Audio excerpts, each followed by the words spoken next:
What's up, guys? Tito Johnson. I'll be a champion. Hi, this is St-Pierre. This is Darren Blackbeard Slow. Today we're recommending Jacob. Shout out to Kendrick and Matt. And you're listening to Slip and Dip Podcast. And you're listening to Kendrick and Matt on the Slip and Dip Podcast.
That's on Friday, man. I'm gonna be on that road a lot. Yeah. Cause like we got Triple G and Canelo September. Now we got that mega fight in October, and then November out to New York, and then there's gonna be 2 fights in boxing because Earl's fighting in December and Deontay's fighting in December. One might be in New York, one might be in Vegas, and we don't know what they're gonna have at 2:30. Mm-hmm. So your boy about to be putting some miles. Putting in that work, though. I hear you. So, for the people out there watching on YouTube, I did have our mics muted at the very beginning. So, let me go over the very top on accident. So, on the show today, we do have Jose Youngs from Sports Illustrated Fanside MMA, and Justin Buchholz, a man very, very familiar with the main event of UFC 227. We talked to him about TJ Dillashaw, Cody Garbrandt, and all that good stuff, and a whole lot more. We'll have that for you guys in just a few minutes as well. And like I said at the top, if you're watching live on YouTube or if you're listening after the fact on iTunes and Spreaker, head on over to the YouTube page, give us a subscribe and a like, and catch us whenever we go live and get those notifications. So that is where we're at. Let's talk about it. Man. UFC 227. Let's talk. Solid card. Yeah, one and new, one and still. I'm not mad. I'm not mad about what happened. I thought Cody would get him because I thought they had when they signed the fight the first time, and I was there when TJ smoked him in New York. I'm like, this is gonna be a trilogy. She just had that feel. So for him to do it again, it was like, I thought my man showed up his game, but he did not. I like both fighters. Both guys are really good guys. Like, it's kind of crazy seeing them posture with each other because I'm pretty sure. Have you talked to both of them one-on-one? I've talked to them both one-on-one several times. And TJ more than Cody. Shout out to him and his wife Rebecca. They've always shown me love. They were probably like the third biggest star when I first started this game to kind of give your boy a shot. Yeah. So I've always been cool with TJ. Cody, always been respectful as he climbed up the ladder. But at the end of the day, skills pay the bills, and TJ got more skills than Cody, and that's been proven twice. And still. Yeah, it's hard to question it, man. TJ was always talking about those holds, and he did it. He found the holes 2 times in a row, man. There's no doubt there. There's no same. doubt. I won't say same. That combination was the same punch. It was a similar setup in that once Cody started charging forward, TJ just dipped down, found that opening because he drops that left hand down, and TJ finds that. But he didn't drop down the first fight, did he? He did. Last night it was clear. It was like slip and dip and bam. Same thing. But the other thing that's underlooked to me is the way he followed up. Because people come in there, these like we see on the undercards, and then the arms go out. He threw about 10 punches and landed about 7 of them, which a lot of high level people don't do. Like when he was throwing, he was landing. But the second one, I think Cody was already out when he followed up.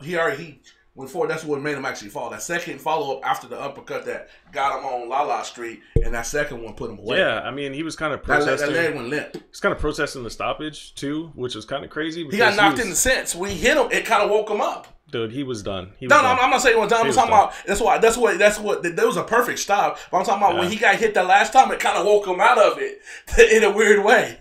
I don't know. I'm not saying he could have continued. It was a good stop, but that's why he popped up so fast. I don't know about all that because he was still It stumbling. was a good stop. He was about to get hurt. He was stumbling all over the place. He's about to get hurt. I get it. Cody's a guy that wants to be able to continue to fight. He wants to go out. You know, he's one of those guys that wants to go out. But yeah, you got to get in there. You got to defend yourself. You got to get off the cage. You got to move around. You can't just let a guy tee off on you like that. Especially a guy like TJ, who eventually will knock you out. No. He was about to get hurt. Seriously, that's definitely a good stop. It's a great stoppage for sure. And then in the co-main event, what? I didn't think there was nothing. That was even a debate. That was a quick stop. Yeah. If anything, I think he let it go on a little longer because it was a championship fight. Yeah, for sure. We got a commenter, Mark Boyle. What's up, man? Thanks for watching us live on YouTube. Let's talk about the co-main and new Henry Cejudo. I did score the fight for him, 3 rounds to 2. I did score the fight for him. Put the full disclosure. We both scored the fight. We both scored the fight for him. What rounds did you have? I had Cejudo in second, fourth, and fifth. Yeah, that's how I had it. Okay, that's how I had it. See, yeah. we don't just talk on here. We know what we're talking about. Just saying. For sure.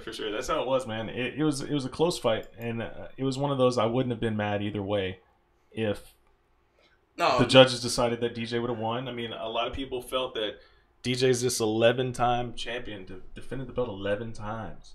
You got to go out there and take it from the champion. He didn't do that. But my whole thing is he won the fight, though. But Pete, I won the fight because you just have fighter A and fighter B. You get a Cejudo all. This ain't even a debate. Right. But I'm tripping on these people. This is one of the best championship fights ever. It's only a championship because we didn't expect it to happen that way. That's it. It is the best flyweight because nobody's remotely came close to touching DJ. So that's why it's the best flyweight title weight. So it's like you have to put it in context. It was a really good fight, but it's not in my top 10 for best championship. I don't think anybody was saying any of that. It was just the fact that it's one of the greatest fights of all time. I saw it on Twitter. I'm like, y'all people overreacting. Whoever's saying that, you need to unfollow them. It was a good fight. Very good fight, and it had a whole bunch of hype around it as the fight unfolded because the vast improvements that Henry Cejudo made from the first time to this one. Completely changed up his stance, went to the karate style side stance. You think that made a big difference? What? I think DJ figured it out, but I think that injury had something to do with it. No, there's a huge difference. Henry Cejudo looked vastly different, not only in this fight, but in the couple of fights. No, I'm not saying that, but I'm just saying, like, I think if DJ was fully healthy, he finds a way to scrounge out the decision. But it's like, if you had never seen DJ fight before, you think, man, this guy's really fast. But as fast as he was last night, he was not Mighty Mouse fast. Right. You could tell. No, I agree. And I think he needed, last night, if he's in Mighty Mouse fast mode, he wins that 3-2-4-1. I agree. It made that big of a difference. I agree. It's possible. It's very possible that could have been the case, but I mean, we can only go by how it played out, man. And Henry went out there. I think he won 3 rounds out of the 5. And if you're going strictly by that, round by round, I think he won 3 rounds. So, hey, he walks away with the belt. And hats off to him. He did what nobody thought. I didn't think he was going to do it. I don't get caught off guard too often. I was caught off guard. He did. Especially when he just got dropped that first time. I'm like, okay, he'll make a good account for himself. I thought it was going to be competitive. I didn't think it was going to be razor thin. Yeah, but the expose is how the MMA gang gets exposed again. You can't tell me this man deserved to win the fight because he took somebody down and he didn't do no work. The fact that he took him down twice is why I gave him. He had 2 dominant positions, but he didn't do no work. It's not no Habib time. He gets you down and he putting in work. That's what you're supposed to do when you take somebody down. You're not supposed to run around just because like people need to evolve from that little amateur 2000 shit of scoring. Like, oh, he took him down. He didn't do nothing else, so he gets the round. Like, come on now. No, I mean, it doesn't win you the round per se, unless if it's a razor close round where both guys are landing a few strikes here and there. And if a guy gets a takedown and controls you, a takedown scores. But DJ strikes are more significant, though. I mean, it's hard to say that because, I mean, yeah, DJ landed some cleaner strikes, but Henry was landing strikes too. And if you were watching the fight, listening to the commentary, there were a lot of strikes that Henry landed that they didn't even talk about. Henry landed, I forget which round it was. I want to say it was in maybe the third round. Maybe it was in the 3rd round. Henry landed this hard. No, not that. He landed this hard body kick. Oh, the left one with the left kick? No, it was a right kick to the body. I don't remember that. He landed on DJ. It was hard to the body, and none of the commentators mentioned it. Like they were just talking about. They were saying, going on and on about something that DJ was doing. I'm like, that was a significant strike right there, and nobody mentioned it. But, you know, it's a close fight. But, you know, like I said on Twitter, man, getting a takedown and not doing much with it is still better than not getting a takedown at all. So they count. Should they count more than the leg kicks that Demetrious is landing? I don't know. But the way I scored it for Henry. And again, I'm not mad if you scored it for DJ. I'm not going to argue with you on that. So, you know, it's a close fight. They're going to run it back. They have to. DJ was an 11-time defending champion. So if anybody in the world deserves an immediate rematch, it's got to be Demetrious Johnson. And if it's not him, then nobody should ever get an immediate rematch. So we'll watch the third one play out. It'll be fun to watch. What do you think about this whole WWE component with people? Well, Cody shouldn't have got an immediate rematch, but people want to be matchmaker. That's still the UFC nonsense of making fights. To me, is better than having some random Joe Schmo that think they smarter than everybody make fights just because they think it sounds cool. You know, like he should have got the immediate rematch because to me he should at least defend the belt once, or it got to be like a fight like this for it to be. You can't get knocked out and get a immediate rematch. I ain't never seen that unless Henry would have smoked DJ, but they already fought once. That makes sense. You got smoked on your first title defense, you get your ass back in line. Yeah. I mean, I agree. But there's no rhyme or reason for what the UFC do. There's not. And I mean, they were the only reason he got that immediate rematch was because of the whole team alpha male rivalry and. It's like on a scale of 1 to 10, it was like a 3 this time. It wasn't like it was. Back in New York. The whole alpha male rivalry thing was just like that was, you know, forgotten news at this point. It was just the fact that that they don't like each other and they had this rivalry that they want to play out. I mean, you know, but that was old news at that point. But TJ and Cody, man, that chapter's done for at least the next year. Cody gotta go to back in line, but I think I want to see TJ fight Marlon Moraes because.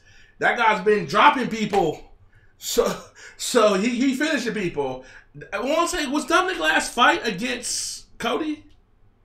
What's that? Dominick's last fight was against Cody, right? Dominick's last fight? Yeah. Has he fought since he got beat by Cody?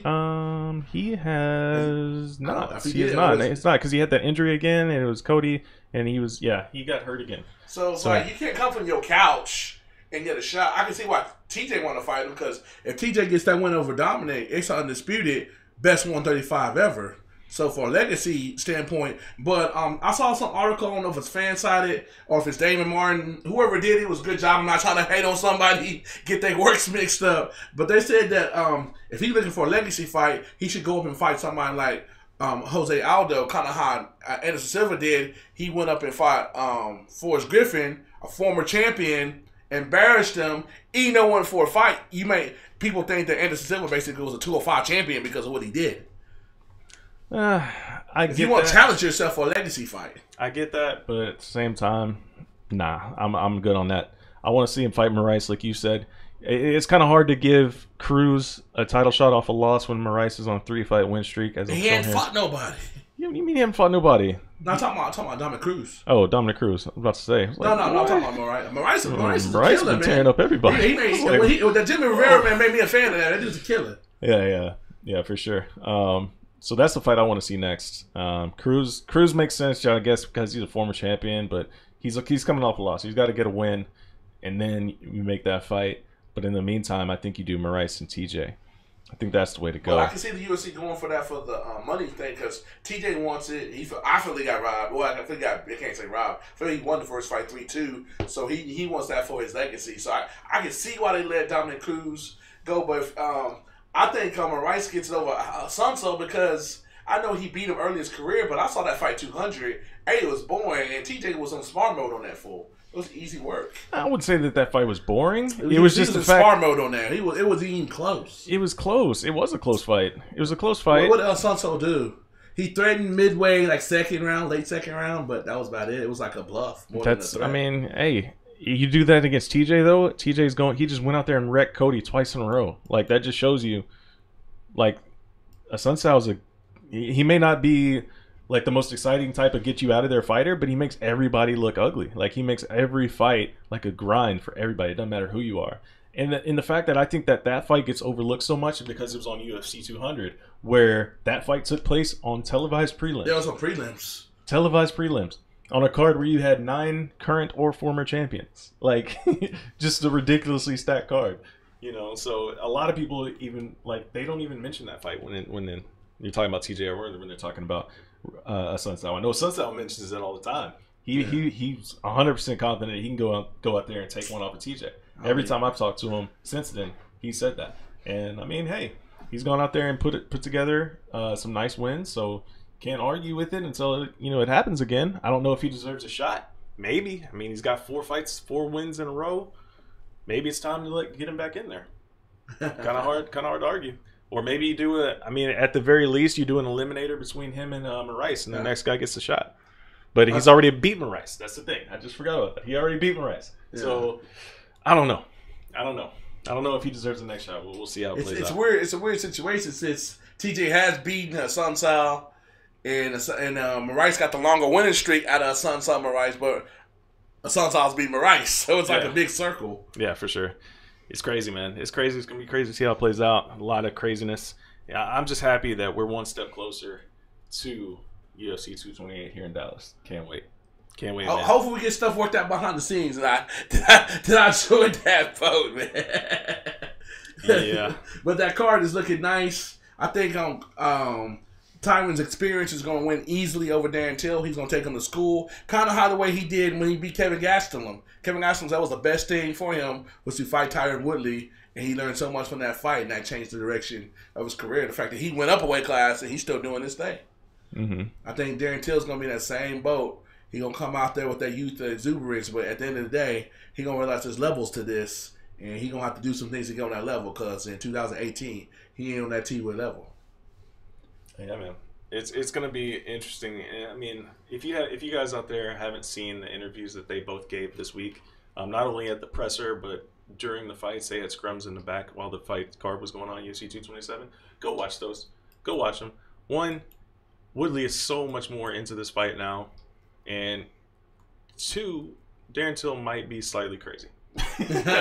I'm just kidding. But he's a motivated dude, and it's going to be one hell of a fight stylistically. I mean, obviously the fight with Covington still sells more because of all the drama and all the pro wrestling BS. But, stylistically, this is a much better fight. So I can't wait to see it. Can't wait to see it, man. It's going down in our own backyard. It's going to be a hell of a time. But let's do this. Let's we just before we went live, we did talk to Justin Buchholz, so we'll go ahead and play that interview for you guys now, and then we'll also play the interview with Jose Youngs, who we also talked to right before going on air. And that'll be episode 63, and we'll be back with you guys next weekend, episode 64, with some we already have some fantastic guests lined up. And we don't want to tip our hand because we don't want anything to happen. So, that's how it goes. Right. Yeah. If y'all only knew what goes on behind the scenes up in this to make it happen. Right. There are some hoops that have to be jumped through. And shout out to the people on Twitter giving us props on our guests. If it was that easy to do it with this shoestring budget, everybody would be doing it. That's what we do on a weekly basis. Consistency pays off. For sure. And we always appreciate our guests. So thank you guys for watching, and thank you guys for listening. Again, subscribe to YouTube. Give us a like, subscribe, share it with your friends. Share it on whatever blogs you may be a part of. And, of course, on YouTube, or not on YouTube, on iTunes and Spreaker, please subscribe and like. Leave a review on iTunes for us, please. It helps our visibility. I'm stumbling over my words now. I just need to stop talking. And, just some free things you guys can do to help us grow. And let's go ahead and do this. Let's go ahead and hop into our interview with Justin Buchholz and talk some Team Alpha Male and UFC 227.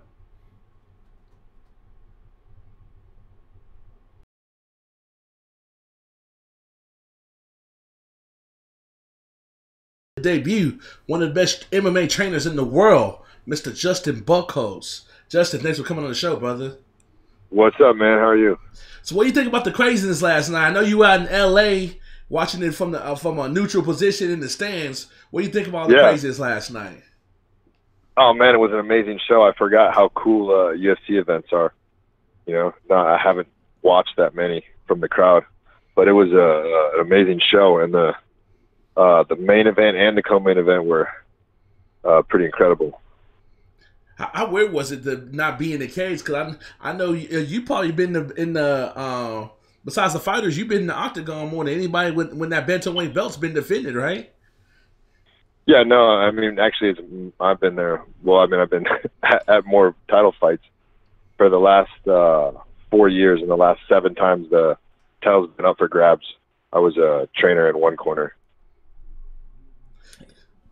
Do you think it's just kind of like a matchup thing with TJ and Cody, or just he just got his number, or what do you think? What's your take on that? Is it kind of like Joanna and Rose? TJ's got Cody's number, or just a style thing? No, I don't feel like that. I feel like Cody, to reach the level when he won the belt, he was the best martial artist on the planet. The amount of training and work he did, and it showed in his performance. I feel like he hasn't been able to reach that level again in his 2 defenses. But I feel like he's got all the talent. It's not. I don't feel like TJ has his number at all. I feel like with proper training, it's anyone's game. Okay. And we saw, before the first fight, we saw TJ talk about, Cody has holes that he's planning on exposing, and we saw what happened in the first fight. Caught him with that hook, as Cody was charging forward, and then hit him with the same punch again to rock him this time around. So, I mean, do you think that's the only area that Cody may have, that hole in, or is there, was TJ talking about something else that maybe he didn't necessarily have to go to? No, TJ was saying that Cody drops his left hand when he throws his right hand, and that's what he caught him with. It was actually a little bit. The punch was the same hand, but it was a completely different punch. In the first fight, TJ landed the right hook from southpaw position, and in this fight last night, he hit him with just a right hand. He just rolled with the right and came back with the right. He was doing tons of boxing for the camp, so he was prepared for that inside fighting range, and he knew that when Cody was throwing hard, he'd be exposed, and he was right. It was a pretty masterful game plan, but I feel like Cody Garbrandt properly conditioned is because the hands down are something he got away with for a long time because of his speed and his reflexes, but I feel like that's a lot based on conditioning as well. To be able to know where your hands are at, to be able to have the reflexes. Like, the more tired you get, the worse your reflexes. So, I think that defensive thing is a technical issue for sure, but it's also a training issue, like a cardio issue. Interesting. And I know we saw, obviously we saw how it played out, but I mean, considering how it played out, like you were saying with Cody having, that reaction speed and what he did to Cruz. And everybody thought Cruz wasn't going to be able to get caught like that and be in and out and so elusive. And then we see what happens with the TJ fights. I mean, it's kind of crazy to think that I guess TJ really has proven that perhaps he is just, one step quicker than these guys or than the other two. No, I mean, for TJ to be the great, I mean, he has a good claim of being the greatest 135er to ever do it. But that's still held by Dominick Cruz. When he rematches Dominick Cruz, the winner of that is the best. You know what I mean? I felt that TJ beat Cruz when they fought. I cornered him for that fight, and I knew we had 3 rounds going in. Like we had a defeated Dominick Cruz in camp in the cage with us. Just the way they were acting. But he's a champion. He always knows he has a chance, and the judges saw it his way. But I thought TJ had won that fight. But if you look at the score and you look back on the fight, you can make a great case for Cruz winning with takedowns and whatnot. But for a fight, I mean, Cruz couldn't. He would. You also got to think, if you're coming out to round 6, how is the fight going to go? We had a dead man in front of us basically with Cruz's leg was hurt. He could barely walk at the end of the fight. You know what I mean? So I thought we had a beaten man in front of us, but the scoring said otherwise. And that was interesting scoring this weekend. What do you guys feel about that? Watching it live. And just being in the arena, it's a little harder to score it, like scientifically. But I felt like that was a super close fight, and I was thinking they were going to give the decision to Mighty Mouse, and people would kind of say he was robbed, but they'd forget about it in about 3 days. You know what I mean? 'Cause, I mean, the man defended the belt 12 times. Like, he got held down for 2 minutes of a 25-minute fight. He was on his feet for 23 minutes. Yeah, he had more significant strikes, more strikes thrown. You know what I mean? He's a champ 12 times coming. I know the judges aren't supposed to take that into account, but if I'm sitting there judging and I see Mighty Mouse, I go, man, this guy already smoked Cejudo 2 years ago. He's beaten 11 other guys. He's set in history. I'm going to let him slide a little bit. I'm going to score that round that he got held down, even though he did land more punches. I'm going to score that one for him, and then that would be the, enough to give him the fight. But these judges, a lot of these judges aren't that educated. And no, congrats to Cejudo. And honestly, it was like he won that fight. Cejudo won the fight that night, but I feel like I think that the old rule of taking it from the champ should be put into play and should be held in a higher regard on the scoring, because for a man to defend that belt 12 times, do that, make history, beat this guy 2 years prior, and then lose by a tiny margin, you got to give up the belt? I don't think so, man. You got to beat the champion down, take that belt from him. But if it's just an everyday fight, like a main event, no belt up for grabs, Cejudo wins, sweet, But if they scored it for Demetrious, people would be mad for, like I said, about 3 days, and they'd be over it, and they'd be like, he's the greatest. Yeah. Well, what do you think about the fact that some people, a big controversial point is, when he took him down, he didn't do no damage. Like, he didn't go Habib style and put in work. So it's like, how do you give him points? That's exactly what I'm saying. So he took Demetrious down, and he seriously just put the squeeze on him. Demetrious was about to go to his butterflies and stand up like he did in the first one, and shortly TKO him after. But Cejudo crunched on him the first time he got on top, and then he realized, like, man, I can't hold this man down. And I was like, oh, man, this is going to be hard for the psychology of this fight. No one's ever stopped the motion of Demetrious Johnson except for Dominick Cruz, but that was at 135 pounds. So once that motion was stopped, it's like, wow, no one's ever done that to the champion. And but like you said, Henry didn't score. He just held him. And think about this: what if Henry just pinned him to the fence for 40 seconds or whatever the takedown landed? Does that take the round for him? Exactly. I think I should be called for stalling. If this was Pride, he'd get a yellow card. Like, this is for action. I mean, Cejudo knows this. The stalling call is huge in wrestling. If you don't engage, you get a stalling call. Much less just holding on to a position. But congrats to him, man. I just talked for 10 minutes about how Demetrious should still have the belt, but right. I'm not trying to take anything away from Cejudo in camp. Congrats to them. No, but I'm for MMA, man. I like record set. I like dynasties. And I like what Mighty Mouse was doing too. For sure. Personally, I scored it for Cejudo. And my argument, I was talking back and forth to people after the fact.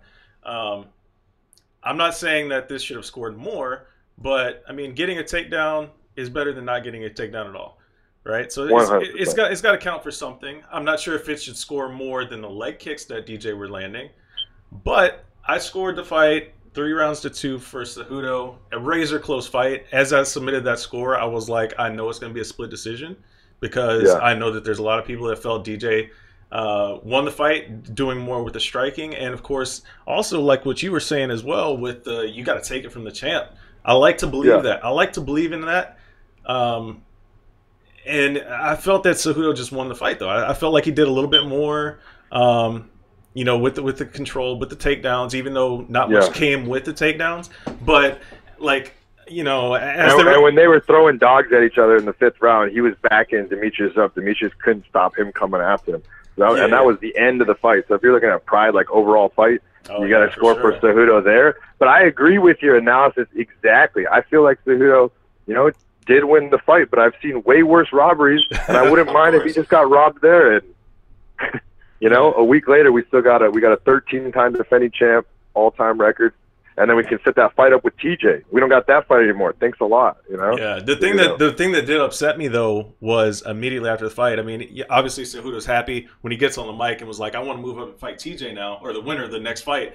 I'm like, bro, you just beat a guy who's won 11 in a row. You're getting an immediate rematch. Yeah. Like, there's no other way you're moving up immediately. DJ's getting that fight unless he says, "No, I don't want it," which I don't see him saying that. And that's a tough fight for DJ to win now, man. That is a tough fight because. For him, I mean, to win the rematch is super hard. You know what I mean? When you get beat by someone just statistically, but that now he's in that position. He's got to win the rematch. Henry's got all the momentum. So we'll see if, DJ might want to take a fight against, someone out there before he fights for the belt, or he could just fight for the belt again. But we saw what happened with Cody, Imagine if Cody fought someone in between that fight instead of the direct rematch. Yeah, he was. Sure. Sometimes that's not the right move. Yeah, let me ask you this, because DJ said after the fight that he felt he tore his LCL and his foot was broken. Did it seem like he was slower to you, like midway through the fight? Who, Henry? No, DJ, because he said he tore his. He tore. Oh, he did. He said he tore his LCL and his he broke his foot. And he said, I think he said that happened in the third round when he tried to shoot in and he heard a pop in his knee. And man, then, it was still that close. Yeah. So it's like, come on, man. But did you notice that he was a little bit slower, maybe a step slower? Because I was telling Matt earlier, Justin, on a scale of 1 to 10, he was a 7. Like, if you had never seen Demetrious fight before, he still looked really fast. It's just he wasn't Mighty Mouse fast, at least to me. It's like to the average person that don't know shit, he's really fast. But compared to what he's done, he wasn't on that level last night. Okay, yeah, I would agree with that. I mean, when the first combination he tagged Henry with in the first round, I gasped. It was so fast. He was like, pop, pop. Hit him with he just kind of slipped and threw a right hand, I think. But it was so fast. It was amazing. But, towards the end of the fight, and this is fatigue as well, but having an injury like that is definitely going to affect the way he performs. So, that's just a credit to him for finishing the fight and keeping it that close. No doubt. So what's going on in your world, Mr. Buchholz? I saw you got back in the cage earlier this year. Oh, yeah. I fought in Alaska. So, I know you while you were with Team Alpha Male, you were focused on the coaching thing. I mean, are you trying to stay back in the cage more frequently now, or is this you had to scratch that itch to get back in there? What's going on? Yeah, I get I'm a pretty itchy guy, so I gotta scratch it every now and then. But it's I don't know. I just love the sport, so when I get the chance, to be able to train and compete, I'll be ready to. Okay. So any other fights on the books in the near future? No, nothing scheduled right now. Okay. So I'm just training, working on things, putting stuff together to start a program in a gym and all that. Oh, very cool. Tell me this, Justin. Why isn't people do this in boxing? How come people haven't started trying to find for instance, we all know Demetrious, we know Jon Jones, we know DC. How come people are not trying to catch these 20, 21-year-olds that we don't know shit about and trying to train them to be the next guy? That catch them like when Jon finally comes back, he'll be 32. Catch him when he's 34, 35, doing Jon Jones stuff on a whole nother level that we hadn't seen before, and they're 25, 26. How come somebody hasn't thought like that in MMA to train a stable of people, men and female, to be like that? I don't understand why not. I think about that all day, every day of where to recruit the best talent. I mean, there's some programs that they're pulling out good wrestlers, national champion wrestlers and whatnot. But it's really not done that much, and I feel like you could recruit from a much younger level, and instead of having them wrestle for that long, they would be introduced to Brazilian Jiu-Jitsu and Muay Thai and boxing. Where a guy who would be a national champion wrestler would be a black belt and competitive or have competitions in all those different disciplines. At the same time with the same amount of time put in. So you get a guy and start him that young. I agree with you. I feel like that should be done more, and that's something that's overlooked. But most of these programs out there are pretty amateur, man. I know most of what's going on with some teams, and there's some great teams. Henry Hoopt has a great team. Greg Jackson's, of course, all the ones we know. But man, a lot of this is amateur hour, man. I've seen the true infrastructure of the sport in California kind of fall away, man. When I first came to California a decade ago, there was a show almost every month. They were paying people signing bonuses, and now shows are few and far between. And the last MMA show locally I went to, it was in a train yard. Seriously, drove across the train tracks and went to this warehouse. They had a cage in there. You know what I mean? So, oh my God, it's gonna be interesting to see how the talent goes in the sport going forward. And on the business side, we know you're a smart guy. You got in and you did your thing in the cage, and then you got your training thing. What do you think about them not having a fighters union? Because me and Matt talk about all the time. The two most underreported stories right now in MMA is because I guess people are slipping is that none of the fighters are getting none of that ESPN $1.2 billion. And when 2 years come up and Dana's little contract come out, Dana's heading to boxing, and nobody's talking about that. That's going to completely change the landscape of UFC. And then when it happens, people are going to be like, oh, shit, because it's going to be crazy. Yeah, I feel like everyone, the complaints about the fighter pay and all that stuff is, I'm a capitalist, you know what I mean? Like, yeah, I'm not trying to redistribute other people's wealth. If they put together an organization, like where were you when they were slaving away? I'm talking to fighters anyway. Where were they at when they're slaving away, staying up 80 hours a week, working nonstop to get this promotion going?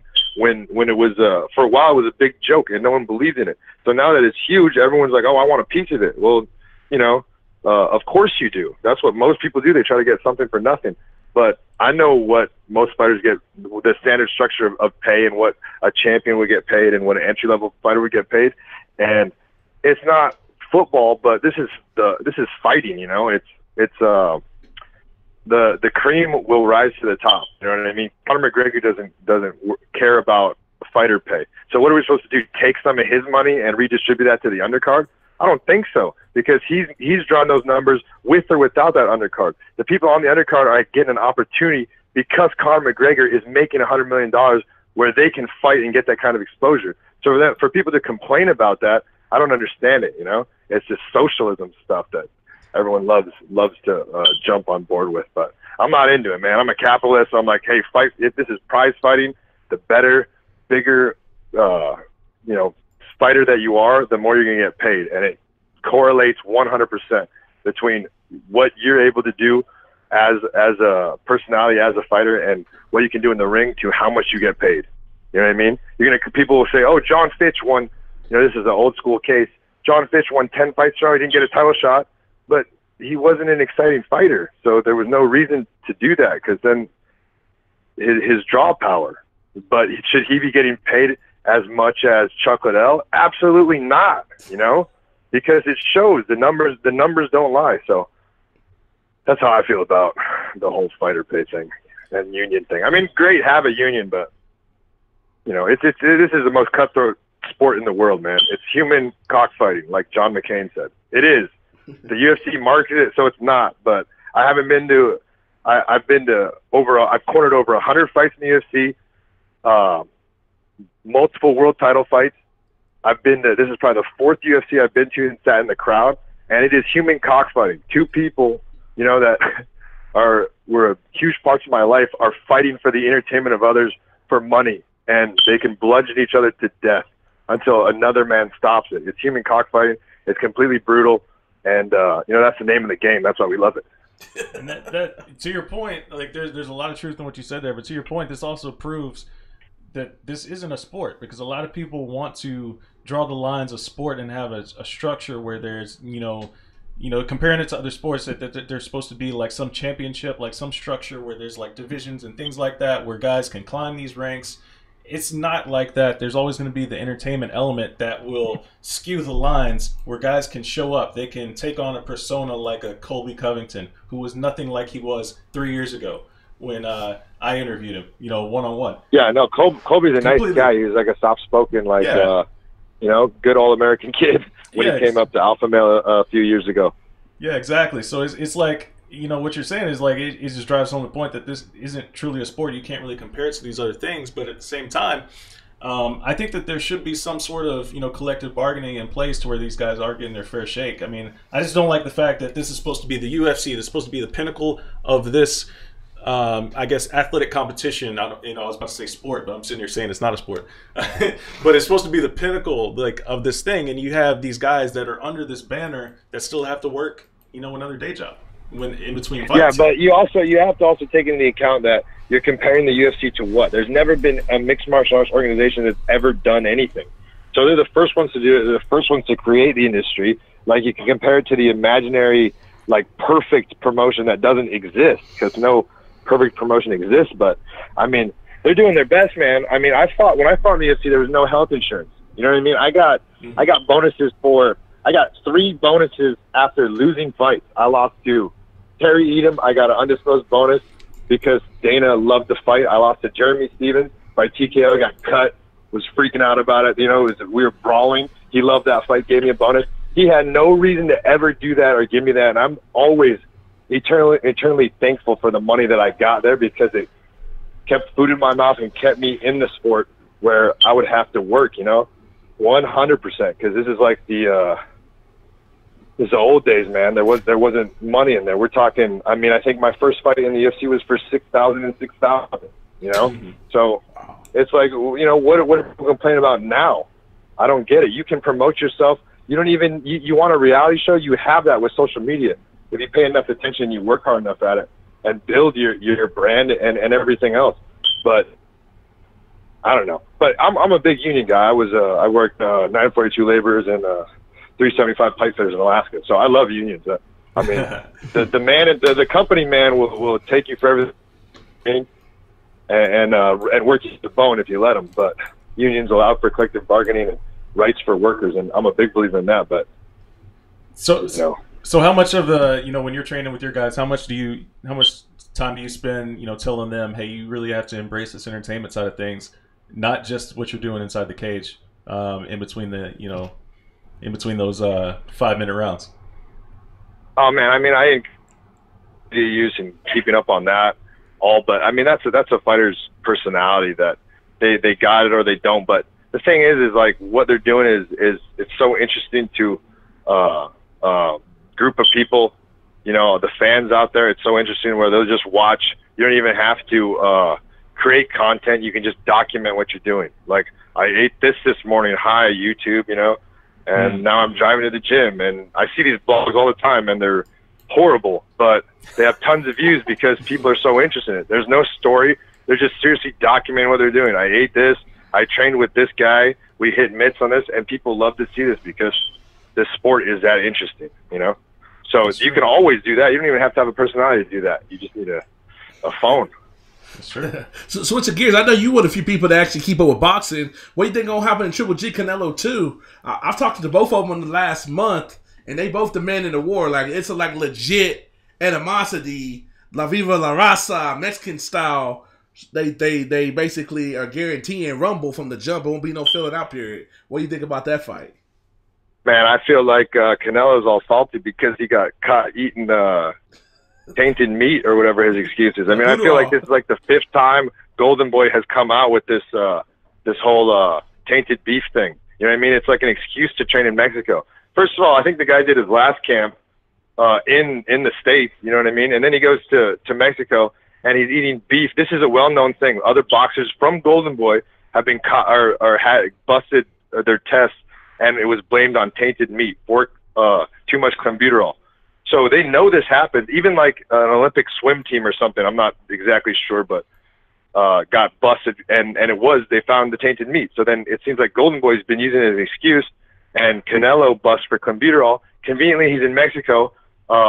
Inconveniently, his trainers, the Reynoso father and son team, are butchers in Mexico. So, and that how that low quality of meat is going to get in his mouth. He should be eating a fighter at that level. Their diet is so strict. You know exactly what you're eating, exactly where it's coming from. You don't go to the shop that's like, show me the restaurant, or don't show me the restaurant, but show me show me where the meat came from, and tell me that's where these other cows have clenbuterol. I'll say okay, but if you don't show me that, it sounds like a scam. You know what I mean? So, but I think Canelo might outbox Triple G. I feel like people were so upset with that decision, but if you watch that fight and you watch a boxing match, and if you pretend it's not Canelo and Triple G, and it's like maybe Mayweather and like Francis Ngannou or something, and they're in there fighting, you're going to see that Canelo did a pretty good job with his defense, outscored, didn't get hit, and landed a lot of the cleaner, more effective punches. The thing is, Triple G was pushing him around, but Canelo was setting traps the whole time. So I thought the draw was a pretty good call, honestly. And I think that judge who scored it for Canelo Adeline Bird or whatever everyone's talking so much crap about. She's not that bad, man. I mean, you got to have people who look at it for the boxer mover. It doesn't matter if everyone wants Triple G. They want this fight, and Canelo's not giving them the Mexican fight that they want, so they're all mad about it and scoring for Triple G. It's like, this is a boxing match. It's Marcus of Queensberry rules. We want the cleaner, more effective punches, the guy with the best defense, ring generalship, and Canelo was right up there with him the whole time. So I felt like the draw wasn't that bad a call. But I feel like Canelo might outbox him in the rematch. Okay, yeah, I'm definitely looking forward to it for sure. I do want to ask you, of course, what are your thoughts on the fight that did just get announced this week? Everybody knew it was coming. Khabib and Conor. Connor's a guy that you had a little bit of history with. And I love this fight. It's been a scam from the start, man. I think I knew that Conor was showing up for embedded. I mean, I didn't think that he was gonna get. They definitely didn't plan having the charges or whatnot, the actual police charges against him, criminal charges. But I think the plan was that McGregor shows up, and I bet Dana knew about it. He probably called him and said, "I'm coming in, and we're gonna do this." He's like, "All right, sweet." And because supposedly all his hooligans got in there with the Mac Life credential, so the Mac Life credential should be pulled forever. You know what I mean? Oh, brother, but it's not. So you know it's a scam. But I was next at I know you were in Barclays with Cody. Now I was at the Starbucks right next to it, so I saw it go down because me and Adam Hill from the Las Vegas Review Journal had just left like maybe 2 minutes. So I saw what I'm getting to my seat at Starbucks. We're looking right at that window off Atlantic at facing Barclays Center, and we see them hop out. I'm thinking like they just locked that door, so I kind of taking my time, thinking like I'm gonna get up on Conor. As soon as he got within 50 feet, that sucker opened like Houdini, and the rest is history. That was crazy. That's how that went down. That's exactly how that went down. They came off Atlantic. That's awesome. But the thing is, were you on the bus with Cody and them? The other bus, not the one that got broken. You on the other bus, wasn't you? No, that was That's right. That's New York. That's MSG. I'm the MSG. I'm getting my New York City's mixed. That was MSG. You were Cody. Yeah. But that was MSG. But one thing that people don't know is both Khabib and Conor have some real thugs around them about that life. Those people be around them are really about that life. Like if we were joking when it first happened, if that thing happens in Russia or Ireland, nobody's batting an eye. Like Karolina Kowalkiewicz is like, yeah, I'm from Poland. Like that's what we see. Like no big deal. Nothing at the office. Yeah, no, those are real gangsters, man. I love the Khabib's call out where he was all send me text messages, send me location. Like that was the best. Yeah. But all right, guys. Hey, it was good talking to you. Yeah, sure. Great catching up, man. Appreciate your time, brother, man. Hope I see you at a fight or in the gym, man. If you open a gym, man, I'm down to come out there and show you some love. Oh man, would love to have you out.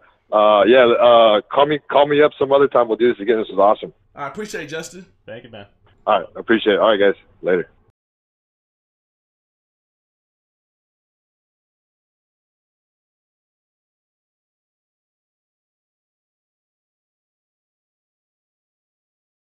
Joining us on the Slip and Dip podcast live from Los Angeles Airport, actually trying to get back home.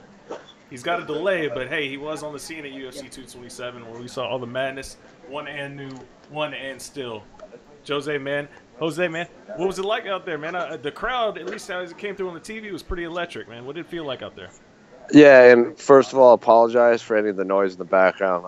There's a lot of angry, delayed airliners here, so apologies if you hear any of the PA. But for the UFC itself, I was pleasantly surprised. I mean, I know the three of us have been to a lot of shows, especially Vegas, where if there's like a lull in the action or like a lot of grappling or like when Henry Cejudo was on top of DJ in that co-main event, in Vegas you're going to get a lot of boo birds, you're getting a lot of stand-em-ups.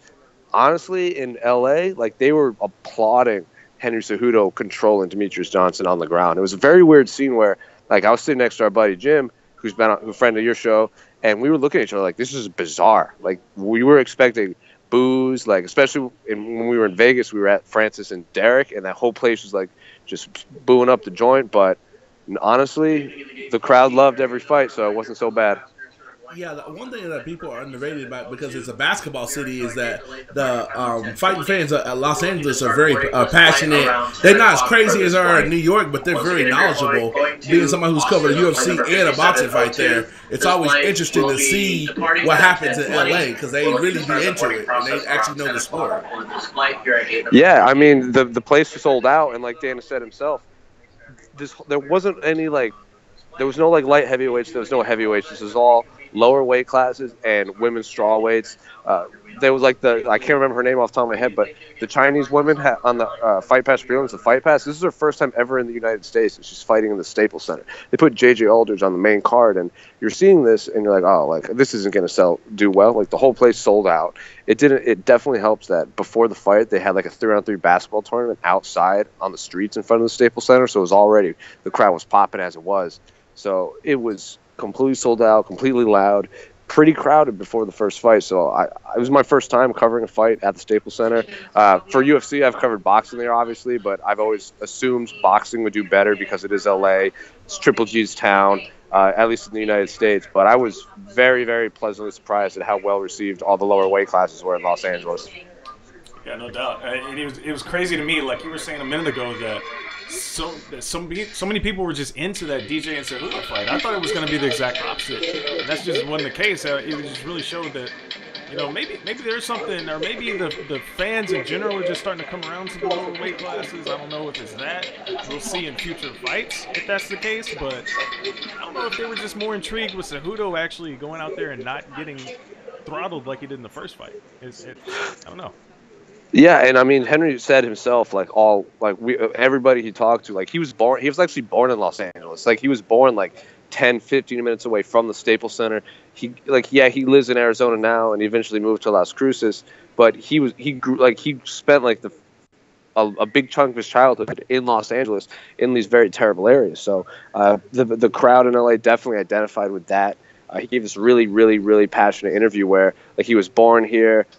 He had to move here because they couldn't afford it, and now full circle if he wins the flyweight championship in his original backyard of Los Angeles. And I really think the crowd grasped onto that because Cody and TJ are from California, but they're from Sacramento, and that's NorCal. Brian Ortega wasn't on this card. Yeah, Cum Swanson was on the card, but he wasn't in one of the main events. So I think out of the 4 fighters in the top 2 fights, Henry was the only legit one with ties to Los Angeles. So I definitely think the crowd latched onto him. And overlooked factor is the Latino quotient, because I was exactly there. I saw the big not the second one, but the first Abner Mares and Leo Santa Cruz fight, and that's one of the craziest atmospheres I've been in MMA or boxing. I saw 3 fights in the stands at Staples Center that night. Yeah, exactly. And I mean, I asked Henry at the beginning, I'm like, you're essentially the face of the Hispanic market for the UFC now. You're completely fluent. You're a good-looking guy. You go to Mexico all the time. You got the U.S. Olympic gold medal, but he identifies with that Mexican audience. Honestly, he speaks better Spanish than Kane, which doesn't take much, but he's a guy you can push. And especially in boxing, you guys all know, Mexican boxers are all lower weight class fighters. For sure. Kane was an anomaly where he was a heavyweight champion, so I really think they could put a rocket in under Henry. Obviously, they're going to probably do the rematch, but if, say, Henry wins that, I don't know why you don't just make him the face of your Hispanic market and you just bring him to Mexico right away. Yeah, so I know you're out there. Obviously, you always produce some fantastic work for Fanside at Sports Illustrated MMA during media days and throughout the week. What was your favorite interview pre-fight this week? I had a really, really fascinating conversation with Demetrious Johnson about the stock market. I got a tip that he was very. I got a tip that he's very passionate about gaming and he's very passionate about fighting, but low key he's equally as passionate about trading and investing in businesses. Especially he's gonna have 3 kids. He has his 3rd one on the way. We had a very long conversation about Apple hitting $1 trillion in the stock market for the first company ever, and I was like, where is this coming from? And then he was telling me all of his business plans, and he has to expand his portfolio, and he's trying to grow his Twitch and YouTube business for life after fighting. And that seemed to be I took that and I went to Cum Swanson because he's one of those other guys that has all these businesses, same as TJ, same as Cody. So I asked all these guys about planning for life after fighting, and they all said start now. But but I think DJ was the only one that like legitimately had like, this is what I'm doing, here's how I'm doing it, and it's all working. So if DJ retired now, I honestly think he would be fine because he's that passionate about investing and trading stocks, which completely caught me off guard. Jose, what's your take on, like, that's a segue is these fighters need to start looking at their future. They don't talk about that enough. But what do you think of the fact that there's a lack of a union? Because me and Matt talk about often on this show, you got that 1.2 million pot of gold, or billion pot of gold from ESPN, and they ain't getting a dime. And like nobody talks about it. It's like, okay, we're cool with that. I just think they all have to figure one thing out. I mean, like, over the last few years, we've got that like professional fighters like association or whatever it was that lasted a month. Then you had the MMA That's when like TJ and George and Cowboy, Kane, Tim Kennedy and Bjorn like went up on stage and talked about whatever. What came of that? Literally nothing. They did one conference call and that was a wrap. Then you have like the professional, like the mixed martial arts athletes associated, like the other one, the one Randy Couture and Nate Quarry, and like, yeah, I hear they're dealing with like all these court things that they're actually going at the UFC in court, but that's still like years away. Like, they need to find one thing and stick to it and make it actually happen. Yeah, Leslie Smith is with Project Spearhead is another thing that's happening, but I've heard so many people present the same idea over the last like 5 or 6 years and nothing has happened. So I think they need to go from step 1 to 2. I think they're stuck at step 1, and until they make that next step, I don't know what's going to happen.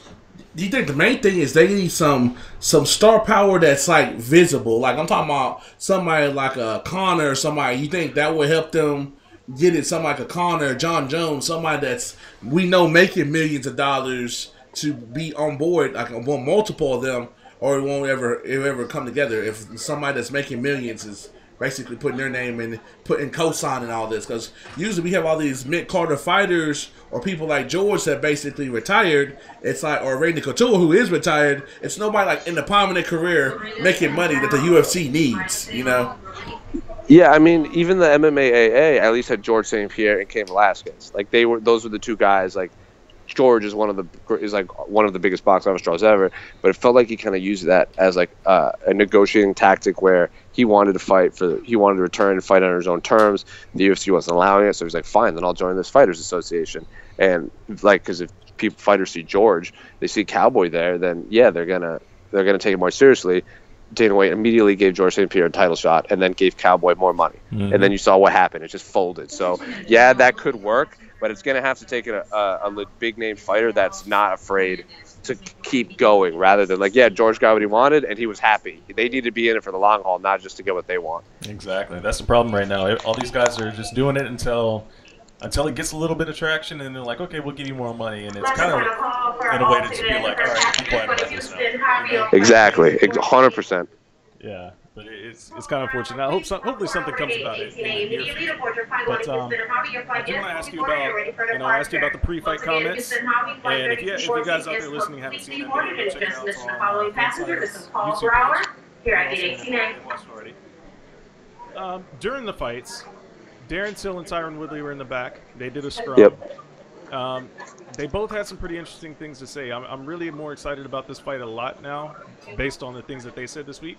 But a lot has been made about the end of Darren Till's scrum. When he was basically like, I don't care about my wife that's pregnant. I don't care about my daughter. I don't care about anything else but my legacy. What did you take from that? I just think, like, I talked to this with a few of the journalists, and I think he's just very young. I think he cares. I think he's going to care. Because I remember interviewing Rory McDonald years ago, and he was like, I would do this for free. I love it so much. And now Rory's like, I'm not fighting unless you pay me. Like, he left the UFC because he wasn't getting money. I think he's young. He's at that point where, yeah, he wants to win his title, but he hasn't been in one of those, like, if you remember, like, Rory's mindset changed after his fight with Robbie Lawler. Like, he had that slugfest at UFC 199 that's widely considered one of, if not the greatest fight in UFC history. And he was out for a year. He wasn't making money. And he realized that this could end at any point. That he needs to prepare now. You can't fight for free. So until he goes through something like that, it was kind of like a wake-up call. It doesn't surprise me. It is a little disappointing to hear. But I personally, I chalk it up to he's young and just doesn't have experience, and everyone's going to go through that. Like Ali Quinta, same thing. Like he loves fighting, and then he hurt his knee, and he was out for like 2.5 years, and he realized that how quickly this could go, and he wants to get paid now to prepare for his future because he doesn't know. For all he knows, he could tear his ACL again and be out for another 2 years. So I think until something like that happens, he's probably gonna stick with that same mindset, feel invincible, and just win. But if he goes through hell, I'm confident his attitude will change. Jose, do you think that people in the big scheme of things, or there's a couple of things, I haven't even told Matt this. It seemed like I know you're in the WWE. It seemed like too many people want to call shots. Well, I think that Cody should have got a rematch and be matchmaker, and they overlook like stuff like the way that the game should be made. And then like we were just talking about people like Darren Till, like I always say getting hit is not cool. And people were booing the way he fought Wonder Boy, but that's the best way to fight because there's nothing cool about getting hit and then you get hurt and you out for a couple years and you ain't making no money. Yeah, I mean, Darren kind of said this. Like Israel Adesanya said the same thing. He's very much like, even if it's like, Izzy said it best. Like, yeah, he could go through those wars. He has no problem. But he thinks a great fight, like his best performance, is getting in there, not getting touched up, getting out real quick. Like that's his style of fight that he'd want to see, even if it's boring. Because no one wants to see a 29-year-old slur his words. I mean, you've all interviewed Justin Gaethje. I love Justin Gaethje. He's a nice guy, very exciting fighter. But that's a scary scene. That's going to be a scary scene in a few years if he keeps doing that. Like James Vick called him out on stage saying he's already slurring his words and he's not even 30 years old. So I think fighters are starting to realize it now. They're starting to see like Chuck Liddell is fighting Tito Ortiz because he needs, like the story is he needs money, whether that's true or not. I'm not sure, but I'm sure it's a wake-up call, especially with the CTE lawsuit in the NFL. It's no joke. Cody himself said, even with his daughter, he's envisioning retiring sooner than he thought, just because he has a family he has to worry about now. Yeah, no doubt. And I guess to wrap it up, lastly, post-fight, Demetrious Johnson. I mean, has anybody handled the loss? A championship loss? A guy that's been on top like that for so long. Has anybody handled the loss with the class and I guess respect that he showed? I mean, I know Dominick Cruz was very open and honest about everything. You know, we've seen some other guys do it, but it felt like Demetrious did it a little bit different and a little bit better than everyone else. I was going to bring up Dominick as the prime example of how you want to handle a loss. Conor McGregor did a good job when he lost to Nate the first time. He faced the music. But Dominick, I think, was the best example of how you should handle it. I think DJ took it to another level. Yeah, he accepted his loss. He congratulated Henry. He didn't complain. I thought it was very close. I had scored 48-47 for Henry. But if they had given it to DJ, I wouldn't have had an issue. It was that narrow. And even Henry at the end, he was like, if they gave it to DJ, I wouldn't have been too shocked because it was such a close fight, and I wouldn't have complained. I think DJ felt the same way, and as soon as they read the scorecards, he just applauded, walked over to Henry Cejudo's corner, shook his hands, and said, on to the next one, which I assume will be an immediate rematch, especially because he got hurt in the early rounds. But for any young fighter watching, Demetrious Johnson is a greater fighter as he is, as a champion as he is when he's not a champion. I think he set a perfect example for a lot of fighters going forward. Yeah, but most definitely, he's a champion in and out the cage. I co-sign that 100%. Do you think the fight was like I'm tripping out that people keep saying it was a great fight? It was a good fight. It's just we didn't expect him to do what he did to Demetrious, and it got overvalued to me. It was a really good fight, but I can't say it was a great fight because you look at it, it had a lot of lows. It's just nobody expected the outcome. So it's like for instance, if you rated like a 3, you jump it up to a 4 because nobody thought the ending was going to be what it was. It was a good fight without a doubt, but like one of the best of all time. I can't say that. Maybe the best flyweight because we ain't seen nobody do that to Demetrious. But that's I was gonna say I don't think it's the best championship fight ever. Exactly. I'd say it's the best flyweight championship fight ever. Maybe the first John Dodson fight. When it was on the Fox, I know he clipped Demetrious a few times, but then the rematch when they ran it back, like Demetrious Johnson won like 50-44, like across the board. Yeah. I think this is the best flyweight championship fight ever. I definitely think it's Demetrious' best fight. It really showed that he tore his LCL, he broke his foot in the first few rounds, and he still persevered through. And you could make an argument he won that fight.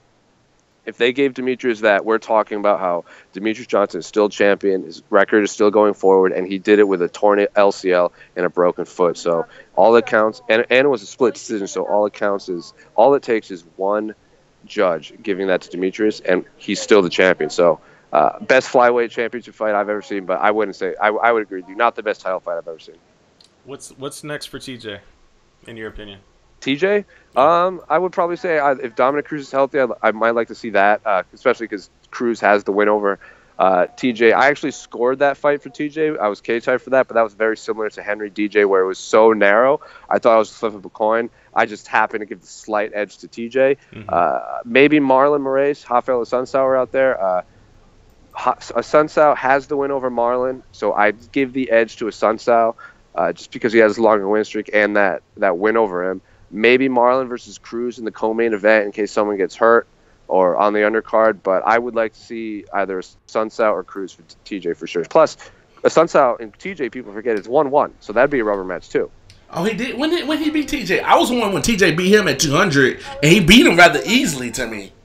Yeah, he beat him very, very early. I think it was before TJ even fought Barral the first time. And it was one of those. It was like a split decision in Brazil or something like that. It was a very, very close. And I honestly gave Assunção the edge just because it was like that hometown scoring, you know.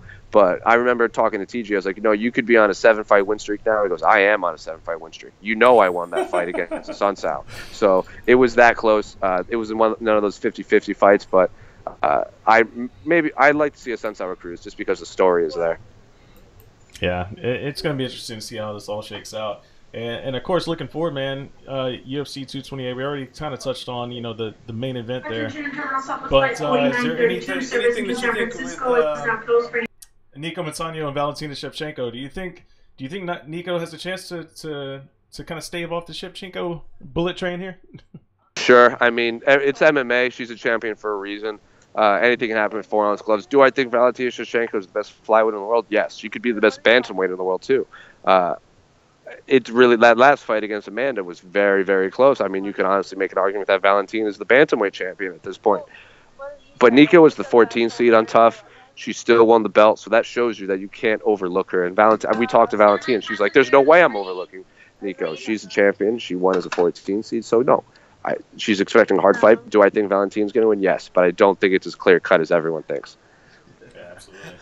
I think it's clear cut. Valentina go whoop her ass. All right, that's fair. I think I lean heavily Valentina, but anything can happen in MMA. We just watched Demetrious Johnson lose a split decision. Exactly. So who knows? And another thing too that people do sleep under: when people come to Texas, they lose their belts. That's what happened to Carlos Esparza, happened to RDA. I'm not RDA, but Anthony Pettis. Hadn't been the same since, neither one of them. So that's a little underrated factor. When you come to Texas, them straps be losing. It's true. So if we get 2 new champions, I know where I heard it from. Kendrick Coleman. Yeah. I got one. I got Valentina. I got T Wood. T Wood. I think he's not gonna smoke Till unless he really makes a big mistake. I think T Wood's gonna play it conservatively, beat him by points, and get in and get out and try to take less damage. I could see that. I mean, I'm vastly more interested in this matchup, skill for skill, than the Colby fight, just because Till is so big. He is from Liverpool, so it's the first. I talked to Woodley about this. Like featherweight, you had Aldo on the top for so long. Lightweight, you had RDA, you have Khabib, you have Conor, you have all these guys from other countries. Welterweight, you had George for a long time. Middleweight, you had Anderson, and now you have Robert Whittaker. But lately, it's been all Americans pretty much. Like, yeah, Maia fought for the title, but Maia doesn't really have that cult following in Brazil. This is really the first person Woodley's fought with a whole country behind him since he's been champion. And Woodley's like, this is something I can get up for, fighting another country. So I'm very, very, very interested in this fight. This is one of the more unique matches I've seen in a long time. Yeah, I'm more excited for this, especially after the way Tyron this week was like, I'm more excited now after that stare down and after everything that, Darren Till said. I really like that he seems to be more amped up. It seems like we'll get a highly motivated Tyron Woodley to go out there and prove that he can finish a guy like Darren Till. But I do want to ask you this. Since we all know Darren Till's weight issues, Who would be the guy that you call on if you're Dana White to say, hey, you are my contingency plan if Darren Till misses weight? I need you to be at 170 on Friday morning. Who's that guy? Kamaru. That's Kamaru. No problem. Like, easy. Kamaru is, to me, after Colby, and like you can make an argument Kamaru has a more realistic argument to fight for the belt than Till, because Till missed weight. Till missed weight against, he's higher ranked, but he still missed weight. Kamaru's on that long win streak. He beat Damian Maia in 5 rounds in a main event. So I'd have Kamaru ready, because like Woodley even said himself, like he beats Till, he wants Kamaru to fight Colby. Woodley thinks Kamaru will beat Colby. Woodley obviously thinks he's going to beat Till, and then he said himself it's going to be black on black crime. So have that ready. Like Woodley's already looking for it. Have him ready. I'd have that guy ready to go, because I love that matchup too. Me too. I agree with you 100%. We got Kamaru on the show, and he just has that little that undercurrent confidence. Like that's the dude you don't want to mess with. Yeah, I mean, welterweight's filled with killers. I mean, Woodley himself said, like, when I look at Darren Till, I see a man who truly believes he's the best welterweight on the planet, and that's something I look for in a fighter. Like, I don't want to fight a guy with doubt, and he knows Darren Till doesn't have doubt, and I know Kamaru Usman definitely doesn't have doubt. So welterweight's full of killers. People forget that Santiago is still out there recovering from an injury. I'd love to have him fight Kamaru. You got Neil Magny bouncing around out there, so welterweight is filled with killers. Great time to be at 170 right now. Absolutely, man. Well, Jose, man, thanks for coming on the show, man. While you're out there on your unfortunate delay again, you know, trying to get home. But thanks for hopping on the show, man. We really appreciate it, and we look forward to kicking it with you when you come out here to Dallas next month, man. Yeah, I'm looking forward to it, man. Glad to be on. All right, man. Take it easy, man, and safe travels back home. Peace.